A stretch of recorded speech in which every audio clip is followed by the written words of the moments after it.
శిష్యులకు ఆ వ్యక్తిని చూసి ఒక సందేహం కలిగింది. వాళ్ళు వెంటనే యేసుప్రభుని అడిగారు, బోధకుడా, వీడు గుడ్డివాడే పుట్టడానికి ఎవడు పాపం చేశాడు, వీడా లేక వీడి తల్లిదండ్రులా?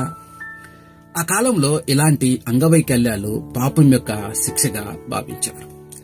యేసు ప్రభు వారి వైపు చూసి శాంతంగా కాని బలంగా జవాబిచ్చారని, వీడైనను వీని కన్నవారైనను పాపం చేయలేదు. దేవుని క్రియలు వీనెందు ప్రత్యక్షపరచబడుటకే వీడు గుడ్డివాడిగా పుట్టాడు. ఈ మాటలు అప్పటి వారి ఆలోచనలకు పూర్తిగా భిన్నంగా ఉన్నాయి. సమస్య వెనకాల వాళ్ళు పాపాన్ని చూశారు, కానీ దేవుని ప్రణాళిక ఒకటి ఉంటుందని యేసు ప్రభు సూచించారు. అసలు దేవుని యొక్క ఉద్దేశాలు, ఆయన యొక్క ఆలోచన, ఆయన మనసు ఏమై ఉందో తెలియపరచడానికి కదా యేసు ప్రభు ఈ భూమికి వచ్చారు.